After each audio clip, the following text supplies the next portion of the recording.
Hey there, Reese from the Point Music Podcast thingy again. Um, Pretty different sort of podcast this time around because this particular artist doesn't have anything new to release, but I just enjoyed talking with him. Our special guest for this episode is Lach from the Sundowners.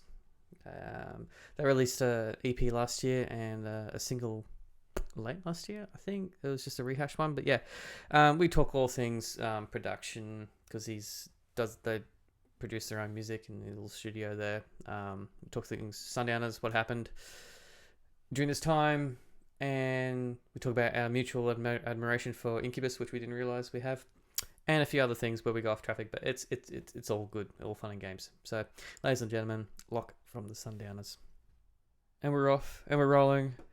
Lucky from the Sundowners. There you are. How are you, Hello, my friend? hello. I'm very well. You look very comfortable in your dressing gown there.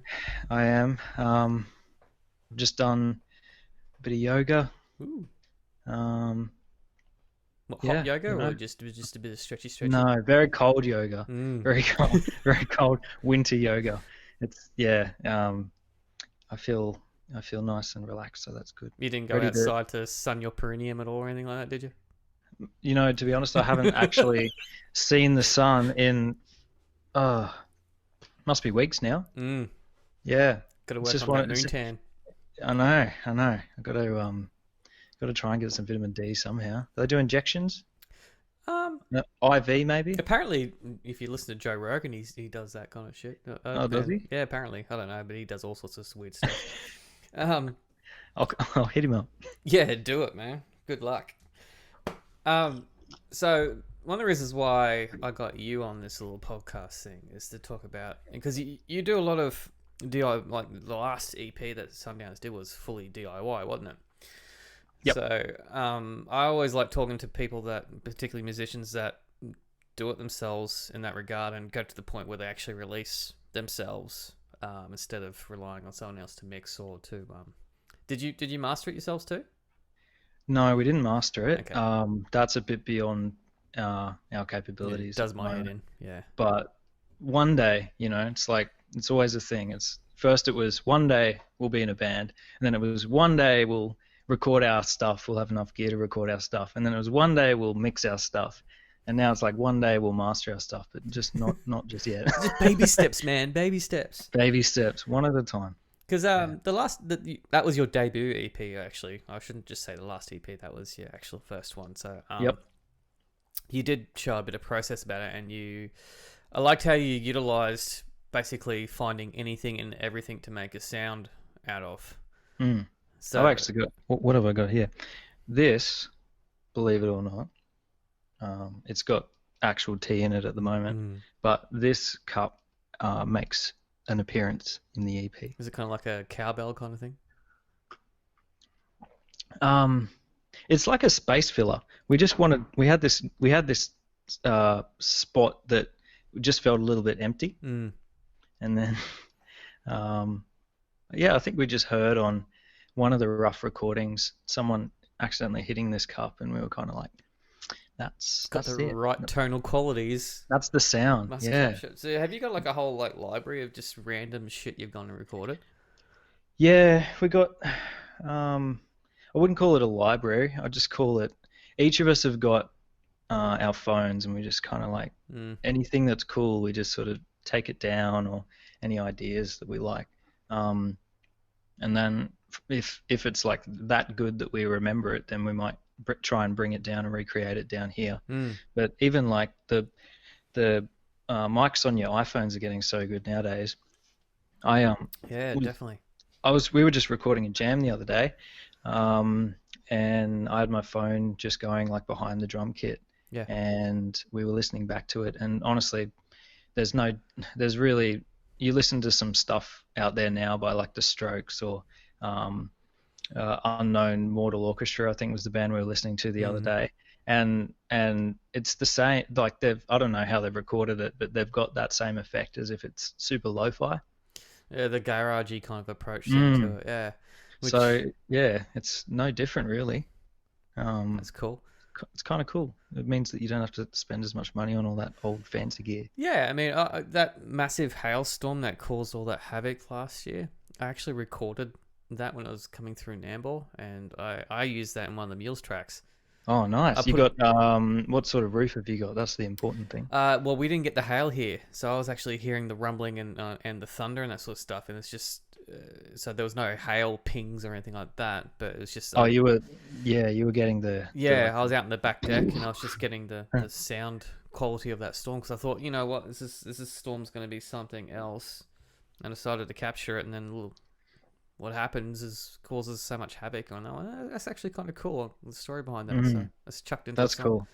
I wish I had my microphone for that one. I was actually sitting in my car.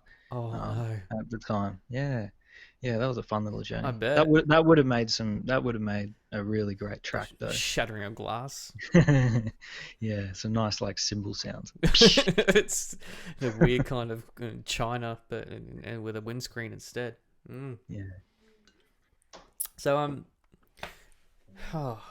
the last song that you released, because you released a remix version of a song.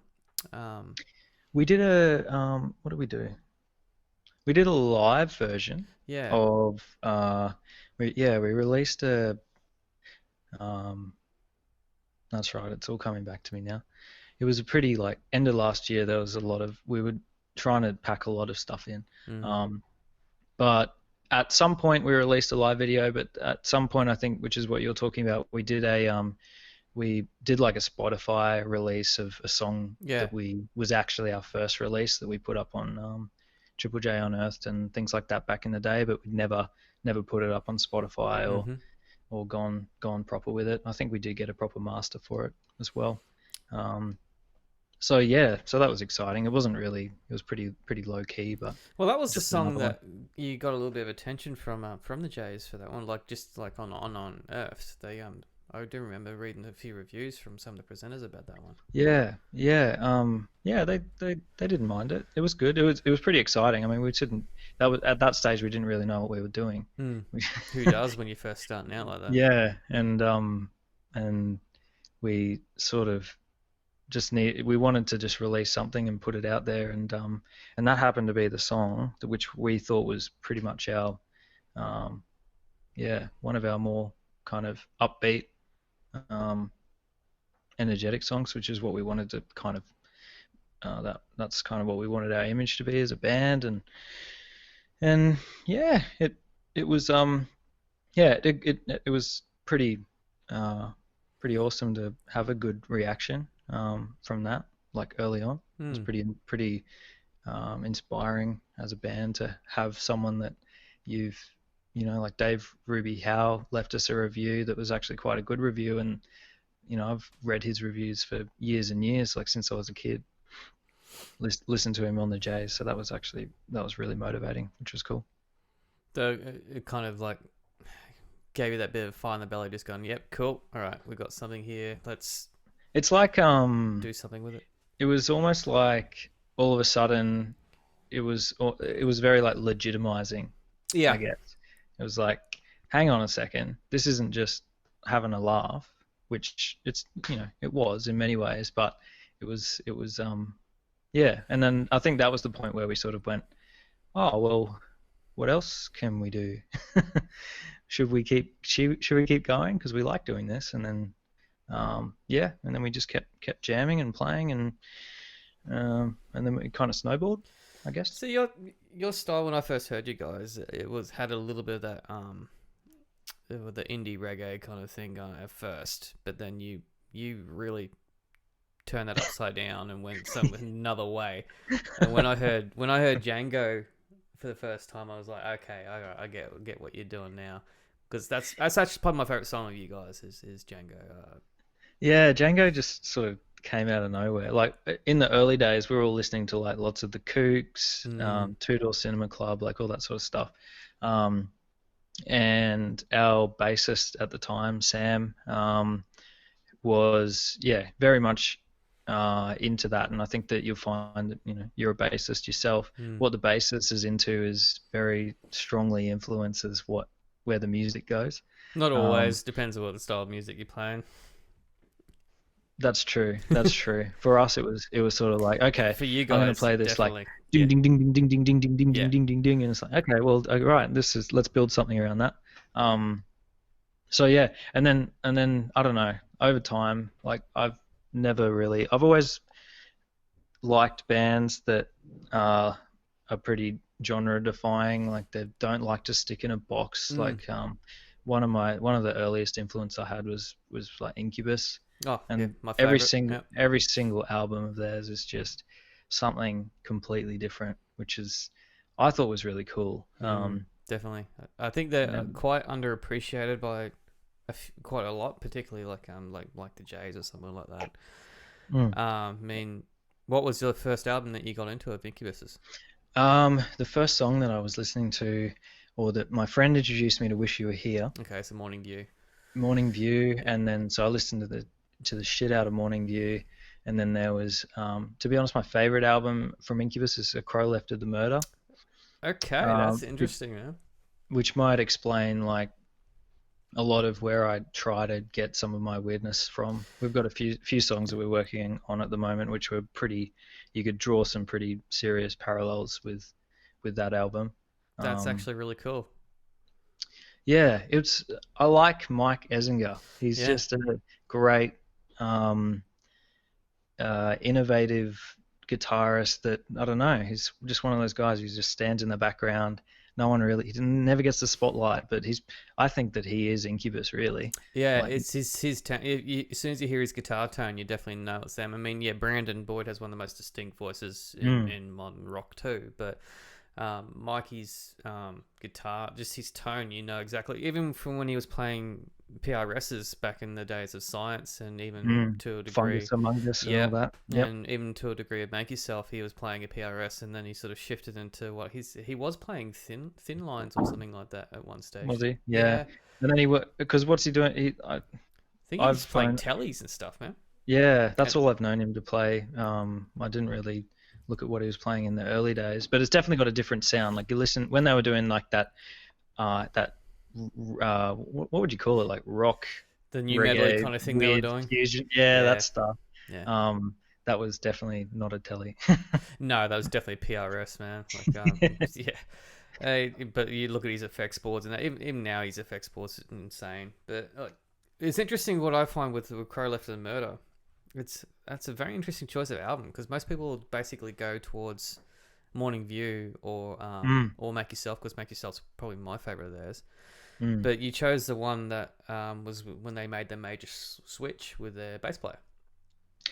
Right. So that's when they went to Ben Kenny. Ben. Yeah. Ben. Yeah. Yeah. And Yeah. Alex Okay. Katunich had left, and there was creative differences, and there was Was he the guy with dreadlocks?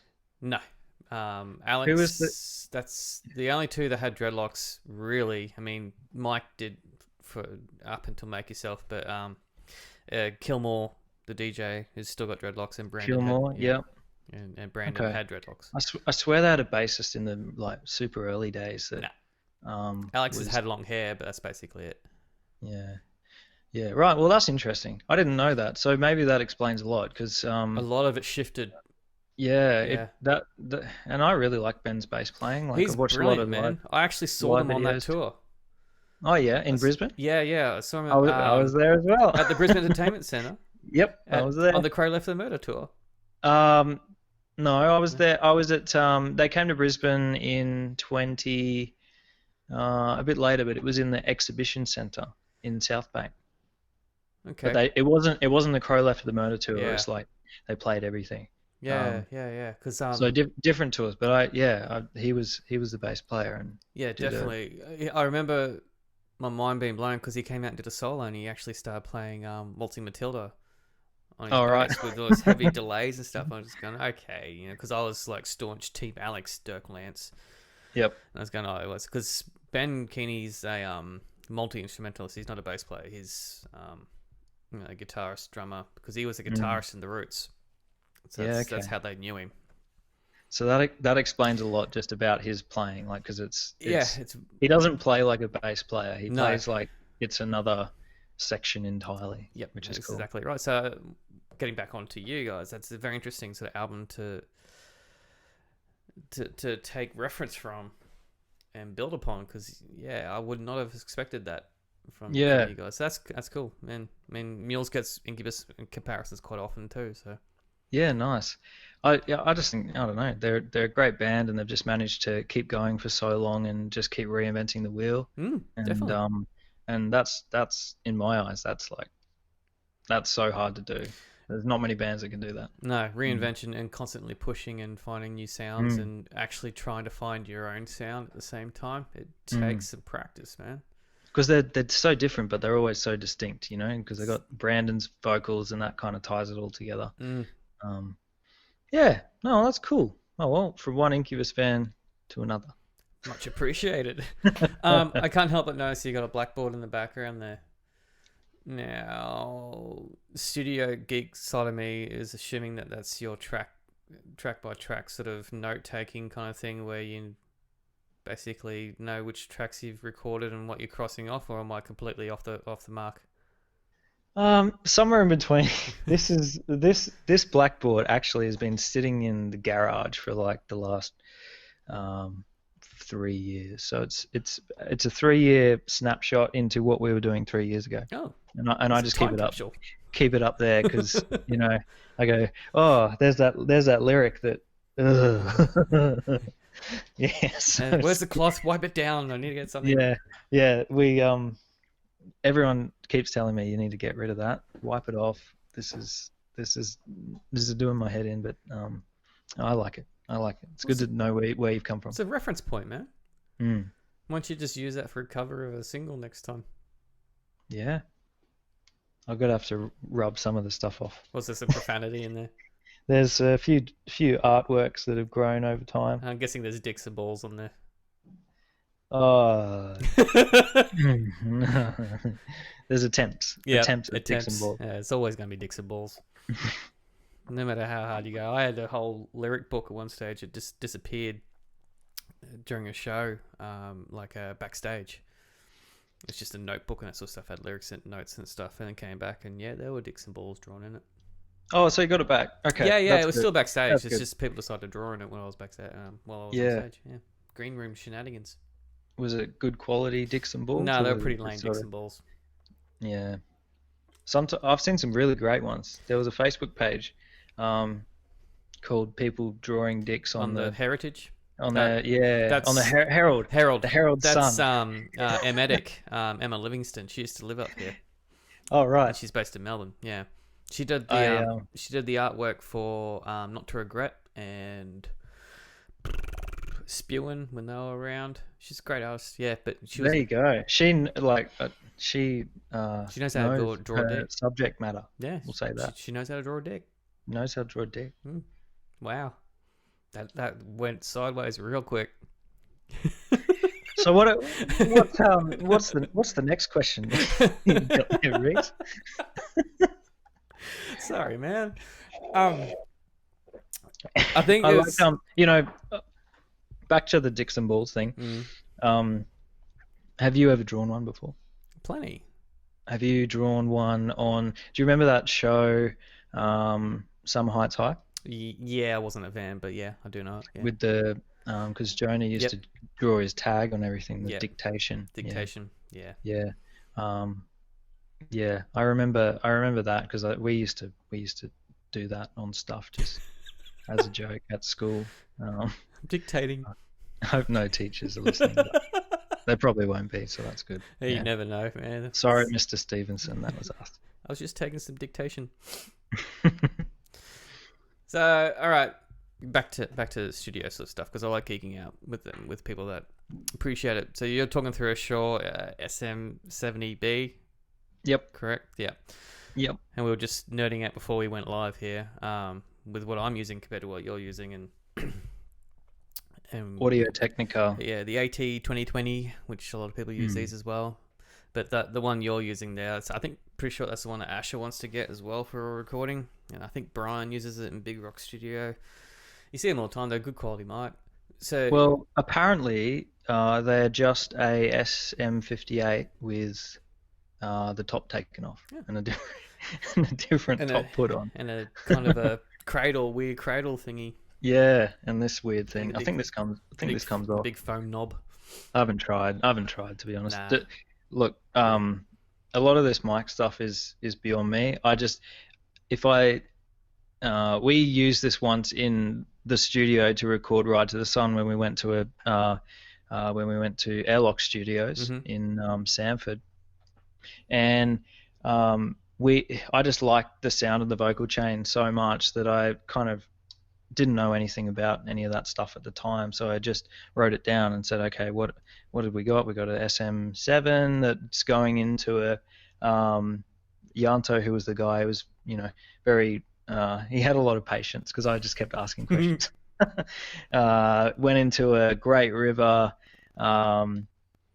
preamp, and then that went out into his other kind of Neve desk, and I've always kind of gone back to that Ride to the Sun vocals and gone, wow, that was a nice sound, and it's been a real kind of journey to try and get something as good as that in the home studio. I think that like a vocal chain is got to be like one of the main things you got to try and go for. I think it's one of the hardest things to get right. Yeah. It's where the money goes as well. It is the key focus most of the time. Yeah. So are you running a preamp through that? So this is that. Well, you're using the Great River sort of preamp. I'm using the Great River. So we got a Great River, and then that's going into an Apollo. That's the latest acquisition. Is this Apollo? Is that the Twin? Which has just been a game changer. They're a good piece of kit, man. Yeah. So the EP was not recorded on the Twin, but the next one, or the next single, will be. Cool. And I think it's because the Twins got the big round sort of knobby thingy in the middle of it. Yeah. Yep. Yeah, it's got a big knob on it. It's great. Just like it, man. It's good, perfect for dictating. That's it. Mm-hmm. I'm yet to mark this one up though. I'll just got to figure out a good place to put it, and then I'll put my signature on it. Yeah. So you're running all that. You're using Logic for your DAW. Yep. Logic, because I started out in GarageBand. Yeah. And then natural progression. Yeah. Yeah. And then you get sick of what was the thing that I had to keep doing in GarageBand? I found it really hard to. Just comping and stuff was always really pain and the system overload is like the system overload in Logic still drives me up the wall unless you sort of you basically got to stack your tracks and make sure you bus everything, otherwise it's just going to be too much for the processor. And GarageBand just couldn't handle any of that sort of stuff as far as I can remember. Well, it was more of a it just had nice pictures on it. That's what I liked about it. It looked good. It looked pretty. You played through a guitar and it would come up with a nice picture of a guitar. That was the main thing. That's all that matters. Yeah, it's got to have the right pictures. Otherwise, none of this Pro Tools Cubase crap. So it was basically late last year, I believe, was when you said goodbye to Sam. He went back to New Zealand. Is that right? Mm-hmm. Yeah. Yep. So Sammy went and pursued his alternate lifestyle. his career. It was really sad because he was very much torn. I think in the whole thing. But he's for those of the people listening that don't know, Sam was actually like a certified medical doctor who'd spent 6 years at uni and God knows how much other time studying, and it was kind of the question of, well, what do I do? Do I be poor for the rest of my life playing music, or do I actually go save lives and some money? So I think he's and then the whole COVID stuff happened, and I think was thoroughly regretting it at one point. But who knows? It may not be the end of Sam. We might see him again. So you got someone filling in the four strings in the meantime? Yeah. Sure do. Yep. You're looking at him. Oh, you're doing it. That's me. Yep. I got a little Mustang. Can you see? Can you see that? I can see the Mustang there. A little Mustang bass. Yeah, good bass, man. It's my baby. Is that the Player Series Mustang? This is what is it? It's a I think it's a signature, but I don't know whose signature it is. Ooh. It's all beaten up. It's like a relic. Road One. That's it. Yeah, it's a road worn signature something. Hmm. J, I don't know, JIM. Does that ring a bell? Anyway, What, the Jim? Jim. It's Jim. It's Jim. Jim's signature bass. Who plays one? Louis Limeback from Lime Cordial plays one. Yeah, there's actually quite a few bass players. I know Johnny Collins was playing one. So Johnny Collins, the bass player in Dawn Chorus and Mufasa and that. Yep. He was playing. He picked up a Mustang for a while. I mean, he's predominantly I think he's a jazz player, jazz bass. But I swear he had a Mustang for a little bit because he just liked because they're a short scale. Yep, which is the reason why I got one, is because I'm a guitarist and they're perfect for a guitarist. Bass, I can't do it. Like my hands are not as big as some people's. You still make do. I've seen some people that are tiny. Like Susan Quattro's tiny. She plays a full size bass, man. But remember, it's not the hand span that counts. Nope. It's the foot span. It's the size of the foot that counts. We're going back into dick jokes again. No. I do. I've never been a big fan of Fenders, to be honest with you, until I actually because I got a Mustang. Not Mustang, a Jag. But I've got the cool. The modified Squire Jag, which is basically a short scale version of like the proper Jag bass, which I think Victoria from Fragile Animals plays a proper Jag bass. Now, is the Jag the one with all the buttons on it? The proper one is things? Yeah, the proper one, like Kurt Cobain used to play a Jag. He played a few ones, but he did play a Jaguar as well. Because it's got all the little three-way switches on it. That's right. And you got about like 50 million different combinations of. I think that's the reason why most people like playing with the switches. Yeah. What sound you want? Yeah, I'm not probably smart enough to. I just have mine all to figure out all that. To full, basically. You've got them. Yeah.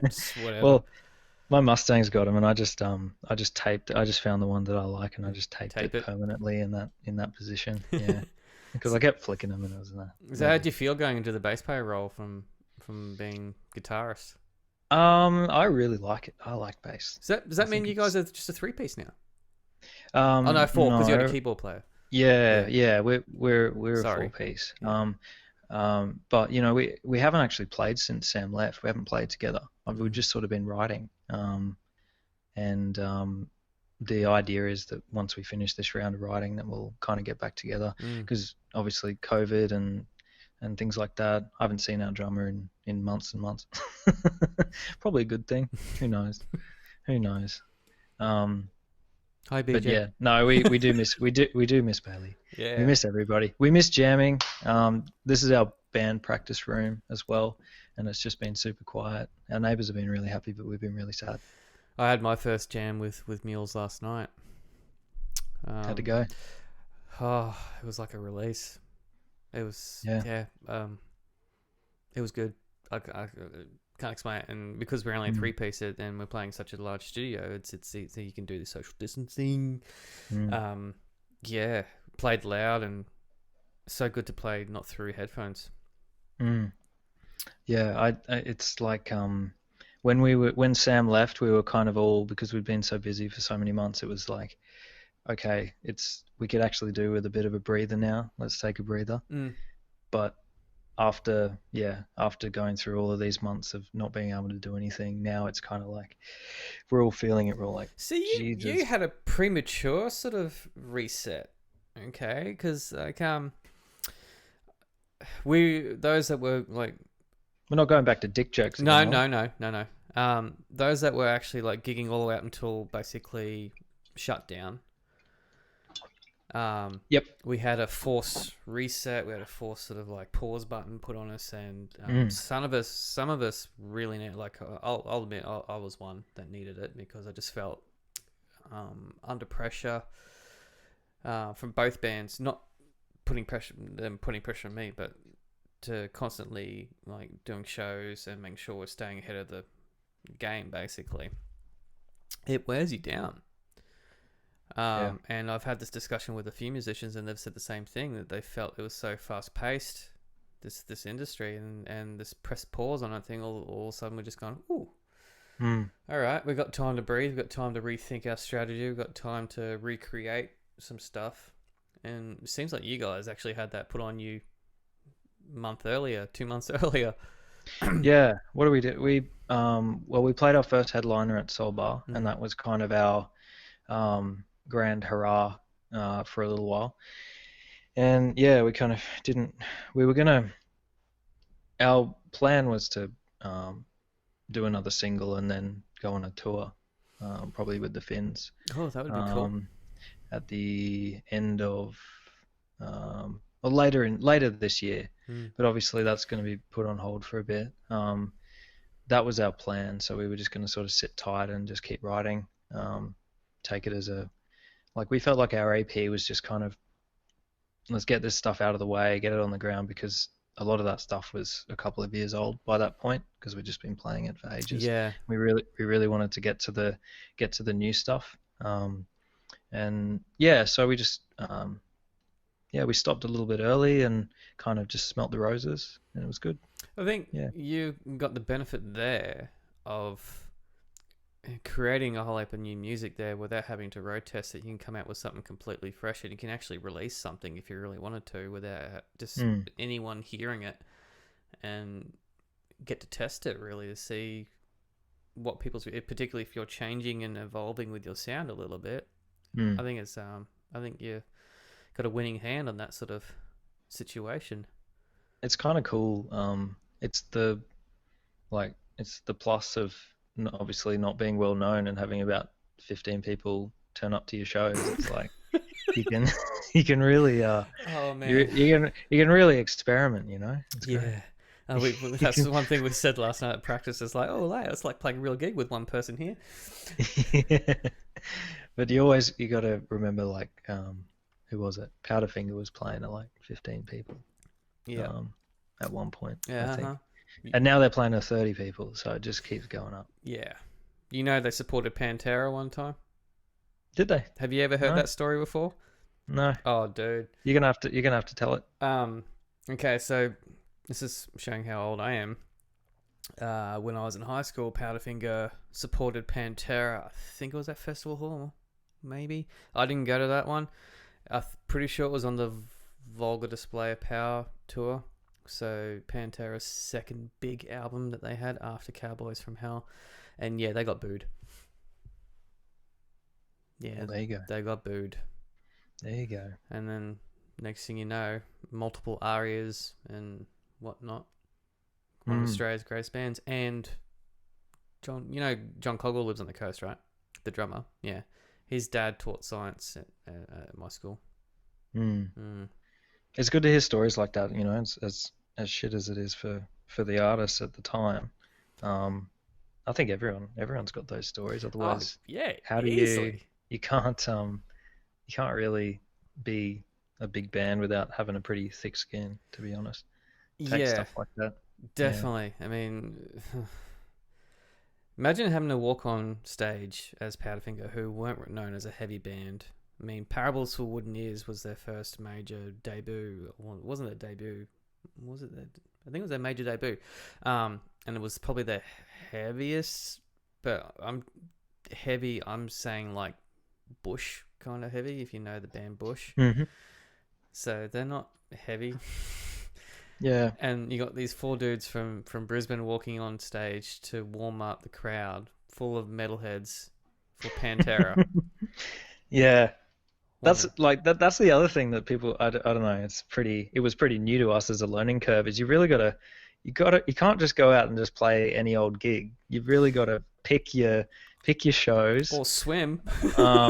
Yeah, exactly. It's really hard. It's hard because you want to play as many shows as possible, but at the same time you can't like go and support some heavy metal band somewhere exactly as Powderfinger does, because it's probably, yes, you get experience playing, but getting booed is never No, Never a good thing. no, I can't imagine.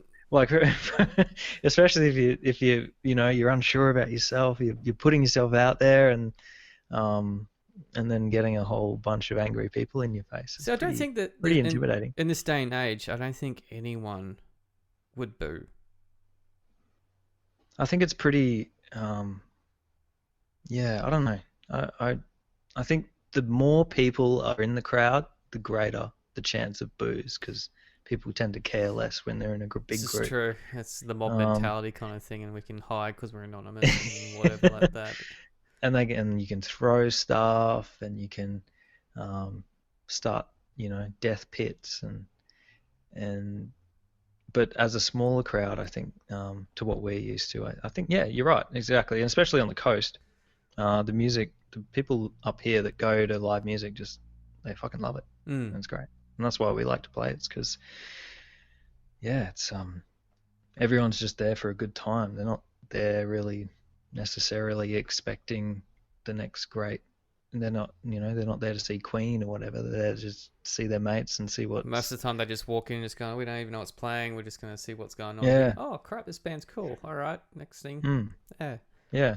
Surprise me, sort of thing. Yeah. One thing I will bring up is the fact that the first time me and you actually had a proper chat was at a Q Music thing. Was it the Soulbar? One of the ones at Soulbar?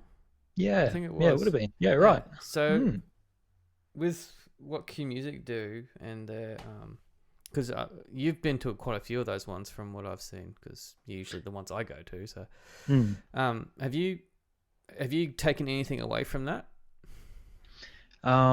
Yeah, lots. Because the reason I was there is because I was not from the music industry. I was, I loved music, but that wasn't my background. I didn't have any friends that were musicians. Yeah, I was kind of just like jumping into something that was completely new to me, and I didn't know how it worked, anything. So the Q Music kind of came up, and took away a lot of the like the imposter syndrome, because they're very welcoming. It's like everyone can come along and ask stupid questions, and it's free. All you need to do is register. And yeah, so honestly, the Q Music stuff is really how I made a lot of contacts and learn about the industry from the inside, not just what it looks like from the outside, which is completely different, by the way. Which is, yeah, that sort of information is it would have taken us a long time to get it, and we would have had to have made a lot of mistakes to get what we did out of the Q Music thing. I still see it every day. The thing is with this industry, and what I've discovered, because I've been doing this for 26 years now, no one really tells you what's going on unless you actually ask the right damn question. And you got to ask the right person the right damn question. Even then, they might not tell you exactly how to do it. They'll point you to someone else that will teach you if you pay them to. But now there's a lot of transparency, because you can see if you're cluey enough, you can see how things are done. And this is what I've tried to drill home. I mean, I've had conversations with you telling you how to do like press releases and what I expect to see coming through my email box, and you picked it up and ran with it, and it's been very helpful, particularly for someone in my position where I don't have the time to go write a damn article all the time. I'd rather use a press release and put it out that way. But it's frustrating that people don't take the time and effort. I mean, you have, like I just said, but to find out how the steps are easy to break down, like with self-releasing or teaching yourself how to bloody like mix. There's a lot of info out there if you just ask the right question instead of just twiddling your thumb and going, oh, it's too hard, oh, no one's listening to our stuff. Well, what do you expect if you're just going to record something that half-assed and slap it onto like SoundCloud and then expect it to take off? It doesn't do that anymore. It's true. It's like it takes a bit of I don't know. I've just always been very curious, and I think that a lot lot of my approach is because, as I say, this is all completely new to me from like an industry perspective. It's something that's it's like a breath of fresh air, and it's something that I don't care what it is, as long as it's related to music.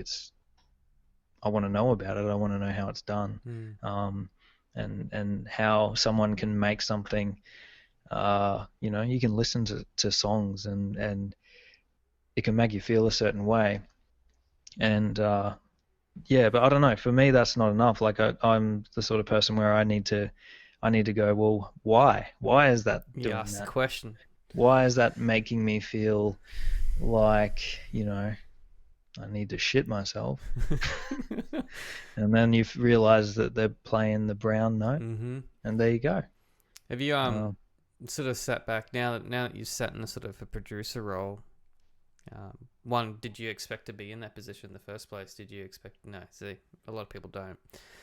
When you listen, I didn't even know what a producer was. What they did. What someone said to me once. Oh, you need to find a producer, and they'll help you out with this, that, and that. I was like, well, how does a producer fit into the picture of a band? And think of it like a coach. Yeah, it's like a coach, but it's also the more I've realized is that the producer can actually really make or break a band. Yeah, really. Like they are a member of the band, definitely, and probably one of the most important members, because there's got to be someone that says, hey, Mike, stop. That solo needs to stop now. You can't keep going because people will lose interest. So it's like that top.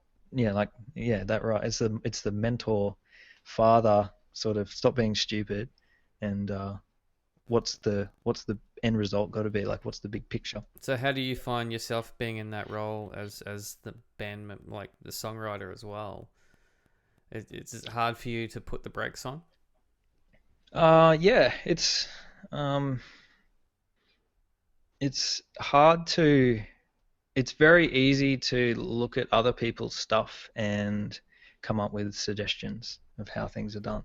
But when you're the writer, oh, can you hear that? Yeah, it's all right. That's the cue for dinner. That's my housemates do this thing. We all cook dinner one night a week, and when it's time for dinner, because I live downstairs in my little what do you call this? Like a cave, a music cave. Then that's my cue to come upstairs and eat. They just stomp on the ground, make a lot of noise. There is this thing called texting, but yeah, the stomp on the ground. Well, that would be the polite thing to do, and I have mentioned that on multiple occasions, but the stomping still happens. It's instinctual, man. It's just like, yep, straight into it. Anyway, what were we talking about? The step learning how to apply the brakes. Yeah. When you're writing your own stuff, it's you really need. I think personally, I need someone external to. Yeah. Because you're not emotionally involved as a producer. The disconnecting bit is the hard part of like but then you kind of I find that I kind of force myself to experiment as much as I can. It's the editing and pulling stuff back out. That's the hard part. Like sometimes I'll find a song that I've written and I'll all of a sudden look at how many tracks I got and go, oh crap, I got 100 tracks on this bloody thing. Does it really need all that? Yeah. Start pulling stuff out. It's hard. Like it's a double-edged sword. It's like in one way it's great because you kind of know what you're going for, and you can listen to a composition that you've got and go, okay, well, what's missing from this? Oh, okay, I need a keys part, or I need a synth layer or something like that to fill that empty space. Like you know what's missing, but yeah, it's at the same time it's kind of sometimes, because I'm a real perfectionist. Sometimes I'll just want to play something and try and just get it out on the thing, but then the inner producer will just be, well, hang on a second, that was slightly off the beat. you're going to have to re-record the whole thing again. And you don't have the right sound, like the EQ's all off on this. And so you stop being creative, and then you spend more time being technical. Yeah. And it really kind of can kill the vibe sometimes. Yeah, you can find yourself going down a rabbit hole for like a good 6 hours on working on one particular thing. And you're sitting there tweaking like compressor settings and EQ settings, and your guitar still doesn't sound like that Parcel song that you're trying to go for, and and then you sit back and you go, what have I done in the last 3 hours, like creatively? Nothing. No, just fiddled with some like buttons and knobs and dials. I've just fiddled with the same slider, and nothing has changed. So yeah, that's the hard part about it. The cost bit is brilliant because it costs you. Yep, that's it. That's basically nothing. That's the good part. That is the good free production. Definitely. Well, man, I won't let a good conversation get in the way of dinner, since they're going to probably stomp on the ground again to remind you dinner's up. Any minute now. But no worries. Thanks for having me on the show. Good. It's been a good chat. I didn't know you're an Incubus fan, so there you go. Oh, I'm not a closet Incubus fan. I say it all the time, man.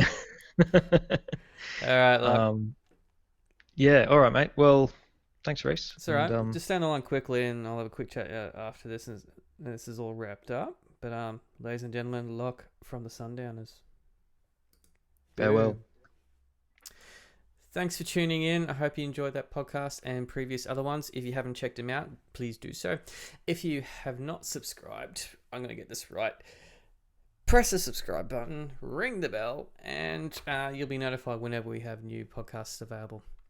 Thanks for supporting local music, Sunshine Coast music, live music, Australian music. We're surviving. Thanks for tuning in. Cheers.